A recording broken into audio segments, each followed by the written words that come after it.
Hello, friends. This is Dave Hurwitz, executive editor at ClassicsToday.com, here with the most important recording projects ever. And this is another one that a lot of you just immediately came up with, but we have to talk about it because you're right, as you so often are, but not invariably. That's why I'm here. Anyway, what have we got? Yes, the complete Liszt piano music on Hyperion with Leslie Howard, one of the great recording projects of all time. It's hard to believe that a composer, especially a piano music type guy, as popular as Liszt, had to wait until like now, in the past few years, to have his complete piano works done. But nobody did it. Nobody could do it because there was just so much stuff. I mean, really, it is extraordinary how much stuff there is, because I have the scores, of the Liszt edition from coming out of Budapest, and it's like unbelievable how much stuff there is, and fascinating to look at, just to look at them and to go through and see what he was doing and exploring keyboard technique and sonority.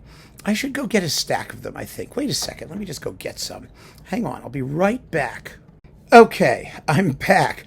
I should have thought of this beforehand, but when the topic comes up, sometimes you have to be spontaneous. Here's a small selection of the Editio Musica Budapest Liszt edition. I don't know if it was ever finished or how much, and let's just see what's here. I'll put it on the cat tree back here.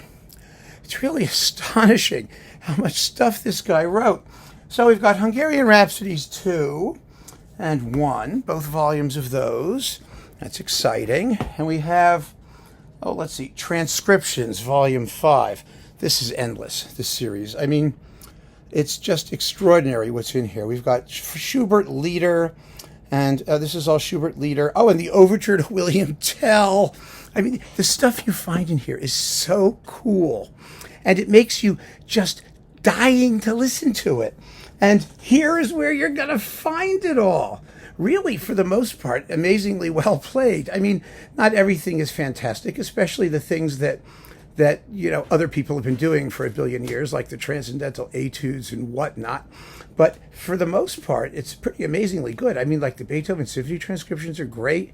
There's tons and tons of Schubert transcriptions. Something like 7 or 8 discs of Schubert transcriptions, songs and marches and arrangements of the stuff for piano forehands. Nobody was more selfless than Liszt at working with other composers and making their music accessible. I mean, more accessible, comparatively more accessible, because let's not kid ourselves. Liszt's arrangements, they say, well, people made music at home, ba-doop-a-doop-a-doop-a-doop. Nobody was playing this stuff at home. I mean, it's too hard.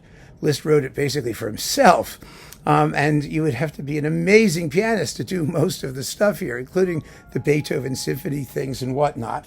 But we've got, oh, look, Harold in Italy, all of it, and Transcriptions 8. I just love looking through these things. I mean, they're so fascinating. We've got Weber Overtures, 2 transcriptions after Rossini, Hummel's Grand Septet, the Overture to Tannhäuser by Wagner, 6 Beethoven Lieder. That's that bunch of transcriptions. And Transcriptions Volume 1. Let's see, what else have we got here? Works by Berlioz. The Symphonie Fantastique. And Howard plays it particularly well. That's one of the best things in here. His playing in the transcription of the Symphonie Fantastique is amazing. The Overtures to King Lear and Les Francs Juges. And the Pilgrim's March from Harold in Italy. Oh, this is interesting, actually, I think, if I'm not mistaken. Let me just see. There it is. Here is the Pilgrim's March. Yes. It's kind of fascinating because, if I am not mistaken here, of course I could be, but you never know. I love the way he writes these instructions. Il canto espressivo e tenuto, l'accompagnamento sempre staccato, quasi pizzicato. He's trying to get the sound of the orchestra into the piano. Toujours très rythmé. Yes, always very rhythmic. You got to be very rhythmic. Amazing. Oh, here we go. I knew it. I remembered this. See, and here we have the Canto Religioso which is in the middle of the Pilgrim's March, the religious song, which is marked un poco vibrato. He actually indicates vibrato on the piano, less.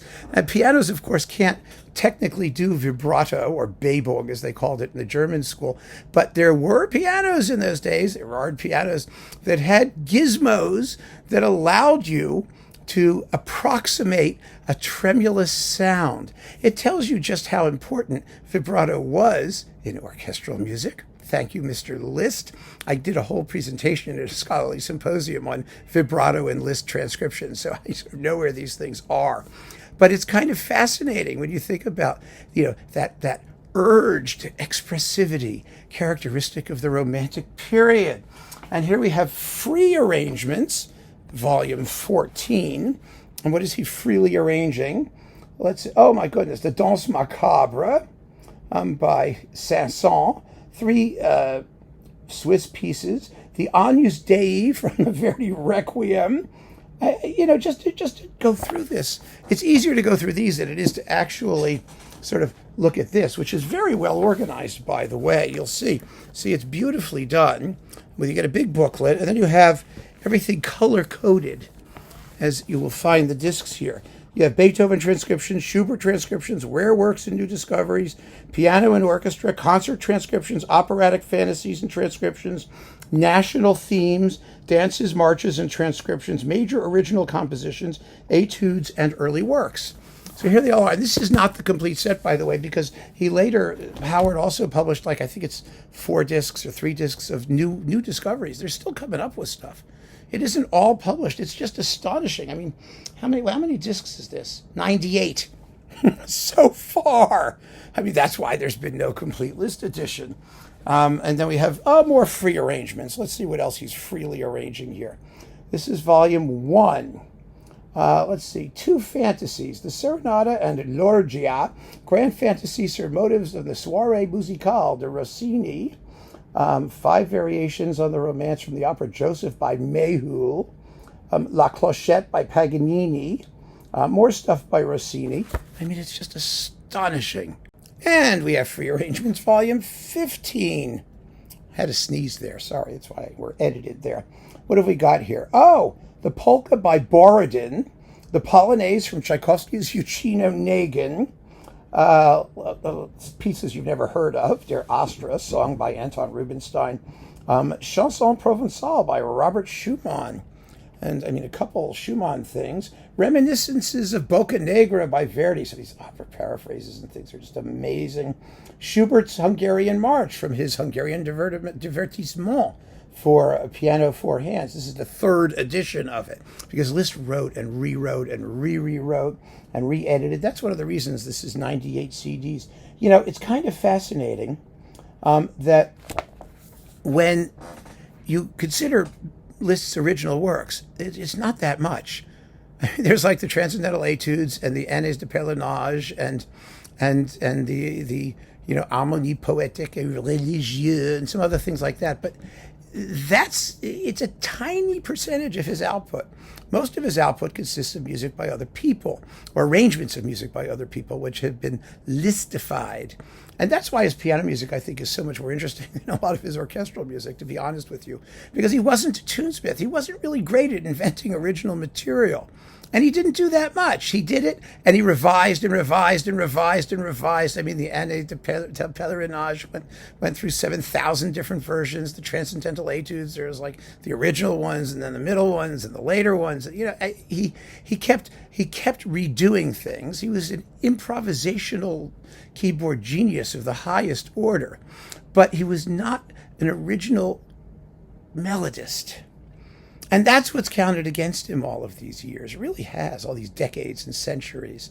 But he was completely, as I said, totally selfless and amazing in terms of his industry, the sheer amount of work that he did. Oh, my God. Okay, so here's the 2nd year of the Années de Pèlerinage.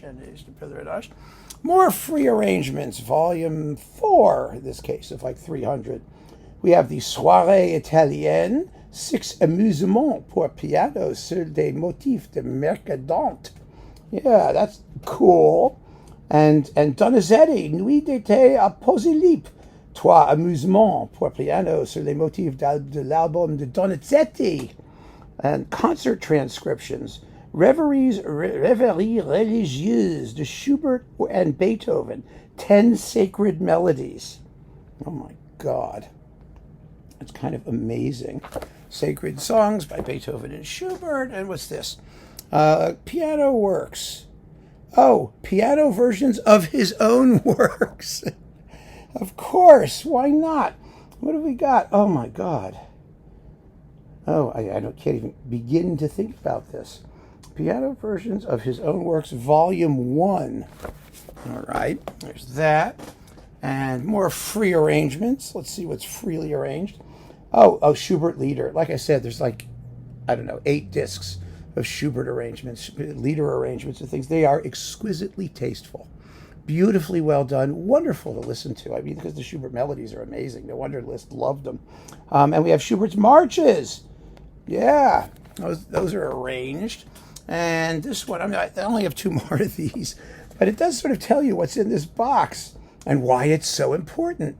You look at these things and you say to yourself, oh yeah, this is more transcriptions of Liszt's own stuff. So there's a lot of sacred stuff. There's 3 pieces from the oratorio, The Legend of Holy Elizabeth. We've got Tasso, the Triomphe Funèbre de Tasse, as they call it, and the Totentanz, which is endless fun, of course, and the Hungarischer Sturmmarsch, new arrangement, first version, 2 orchestral pieces from the oratorio Christus. And finally, free arrangements, Volume 8. This is the last one we're going to do. I've got another stack at least this high in there, plus tons of stuff from other publishers. Stuff that they got their hands on and then did. It's really amazing. Oh, Spirito Gentile, the Cavatina from La Favorita by Donizetti, the grand paraphrase of the March by Donizetti, composed for His Majesty the Sultan Abdul Mejid Khan. Good Lord. Unbelievable. Let's see. Tarantella di Bravura from La Muette de Portici by Aubert. I can't get over the 6 Polish songs by Chopin, Opus 74. That's nice to have. Let's see. Karl Maria von Weber's Schlummerlied mit Arabesken. So there's that. And, Weber's Polonaise Brillante in Liszt's arrangement. And let's see. Oh, God, all kinds of other stuff like that. Anyway, you get the point, don't you? This is an extremely amazing edition containing extremely amazing music. And I don't mean to distract attention from this by looking at that, but it does tell you what's in here and why it's so important. To have all of this stuff finally available at your greasy little fingertips. What an amazing thing. What an extraordinary achievement by a single person, too. Really, it's just unbelievable. And most of this stuff still isn't going to get played in concert because how could it? How are you going to do concerts where you have 98 discs of Liszt? You'd have to have nothing but Liszt concerts for the next 7 centuries just to, get this stuff before the public. And a lot of it is amazing. Some of it is atrocious. Most of it reveals Liszt's complete lack of timing as a composer, his tendency to drone on. But none of those defects matter. They really don't. It's just extraordinary stuff. And it was such a thrill to discover. So keep on listening, friends. Thanks so much for joining me. Take care.